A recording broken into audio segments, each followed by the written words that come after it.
Votre parcours de carême, chaque jour, proposé par Radio Maria et Catoglade.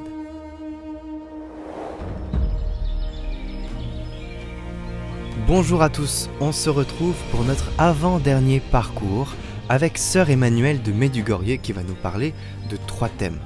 La soif de Dieu, déposer ses défauts, avec quelques conseils de carême, et puis consoler le Seigneur avant sa passion. Comment consoler le Seigneur? Et nous commençons avec, bien évidemment, la soif de Dieu, le désir de Dieu, comment avoir soif de Dieu, et les avertissements de la Vierge Marie. Mes chers amis, je suis contente parce que nous allons encore passer quelques minutes ensemble. Et je voudrais commencer aujourd'hui par un petit récit sympathique qui nous provient des Pères du désert. Et voilà, alors c'est l'histoire d'un jeune disciple qui apprenait tout de la vie spirituelle. Il avait un maître, on appelle ça un égoumène. Et un jour, il demande à son maître, mais maître, qu'est-ce que je dois faire pour pouvoir prier sans cesse, prier continuellement? Alors, il n'a rien répondu, le maître n'a rien répondu. Il l'a emmené auprès d'une rivière. Et lui, il a dit, alors maintenant, baigne-toi dans la rivière, je vais être à côté de toi. Alors le jeune entre dans l'eau et l'égoumène lui prend la tête et plonge la tête dans l'eau. Il maintient la tête dans l'eau. Il maintient la tête longtemps. Et finalement, quand il la relève, l'autre sort de l'eau comme ça, et tout est soufflé.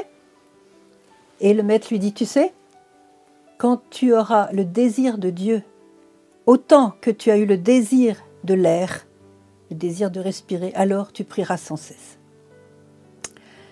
Alors, ça c'est bien gentil, mais comment faire pour avoir cette soif de Dieu? Alors en fait, peut-être certains ne le savent pas, mais comme notre âme a été créée par Dieu et pour Dieu, à l'image de Dieu, à la ressemblance de Dieu, nous avons au fond de notre âme au plus intime de nous-mêmes une immense soif de Dieu, une soif infinie de Dieu. Mais on a mis tellement de choses par-dessus, pas seulement le péché, mais tous les désirs, toutes les attractions, toutes les dépendances, toutes les mauvaises attitudes, les mauvais choix, les voies sans issue, les péchés en quelque sorte, la ténèbre qui nous habite, qu'on a perdu cette soif de Dieu, le sentiment de cette soif de Dieu, que chaque être humain, même le plus terrible, le plus horrible, le plus pécheur, le plus noir, a au fond de lui-même. Parce que nous sommes tous créés par Dieu avec ce sceau divin au fond de notre cœur qui fait notre splendeur, notre beauté, notre valeur infinie devant Dieu. Alors, comme disait Catherine de Sienne, enfin c'est le Père éternel qui parlait à Catherine de Sienne, Sainte Catherine de Sienne, une grande sainte italienne, il lui disait « Fais-toi capacité et je me ferai torrent ». Voilà.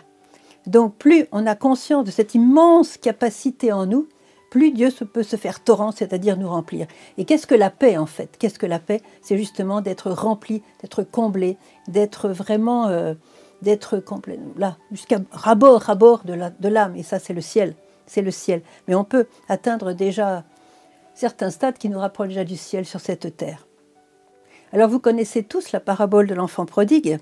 Lui, il est parti de chez son père pour faire sa vie, entre guillemets, pour faire sa vie, faire un peu ce qu'il voulait. C'était sa pensée, c'était son désir, voilà, c'était sa propre volonté. Il est parti, voilà, il a quitté la maison du père, et puis voilà, il était dans un pays lointain. Et puis bon, vous connaissez l'histoire, il y a eu une famine dans ce pays, alors finalement il a tout perdu, il a tout dépensé, tout dilapidé, tout son bien, son héritage, disons, et le voilà qui meurt de faim, il se met comme garder les porcs chez quelqu'un, il n'avait même pas la possibilité de manger les caroubes que mangeaient les porcs. Bon, c'était vraiment l'horreur, et il pense de retourner à son père, en se disant, bon ben, au moins chez mon père j'avais du pain, je vais pouvoir retourner chez lui, et lui dire, mon père, j'ai péché contre le ciel et contre toi, traite-moi comme un de tes serviteurs, etc. Voilà.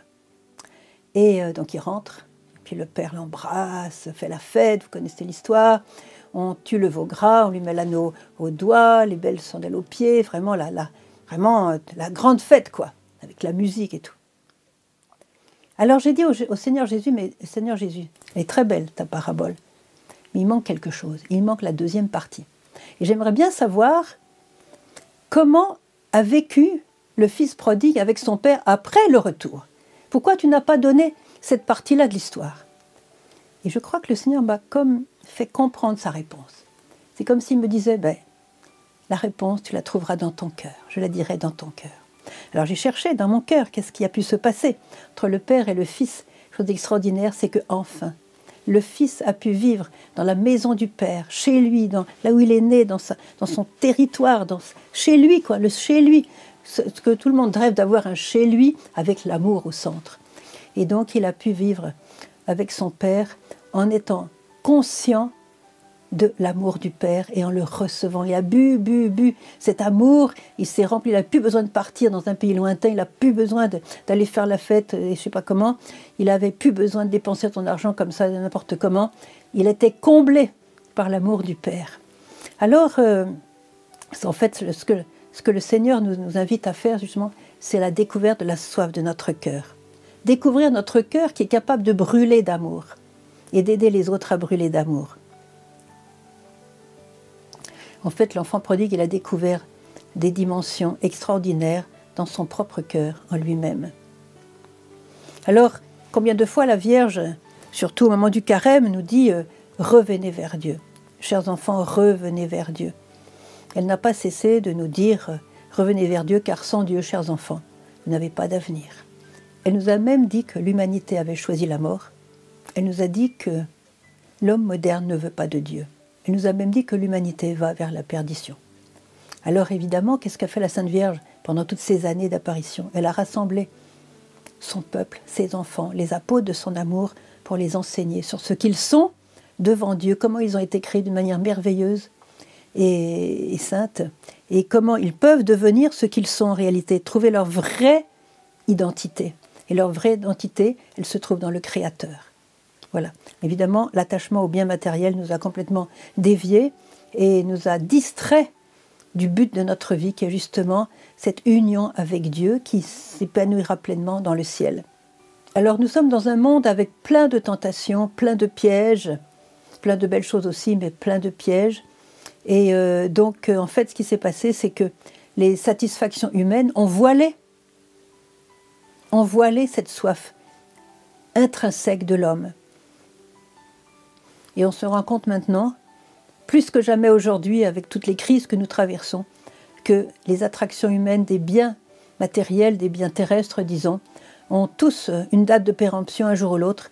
Et si on s'attache à eux, si on prend comme but ces biens matériels, le pouvoir, la richesse, tout ce que le monde peut nous offrir aujourd'hui et qui touche la périphérie de notre être en quelque sorte, eh bien toutes ces choses ont une date de péremption. Et quand la date a sonné, c'est quoi? Le désespoir. C'est ça que vivent beaucoup de gens, malheureusement même parmi les jeunes aujourd'hui. Alors, nous allons donc nous préparer à recevoir cette plénitude d'eau vive, cette plénitude d'amour, cette caresse de Dieu qui va nous rendre tellement heureux. Et la Vierge nous a donné quelques indications. D'abord, un conseil, c'est de dire à Jésus, mais Jésus, qu'est-ce que tu attends de moi? Comment est-ce que je peux te faire plaisir? Qu'est-ce que je peux faire pour toi qui va te rendre vraiment heureux et qui va te consoler? Non seulement mes propres péchés, mais aussi les péchés du monde. Parce qu'aujourd'hui, le Seigneur, il se prend des coups tous les jours et il semble s'en prendre de plus en plus.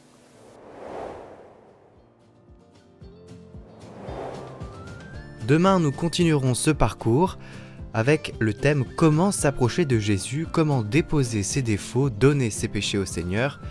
On abordera quelques conseils de carême, l'importance de ne pas chercher les prophéties et on abordera aussi la tristesse.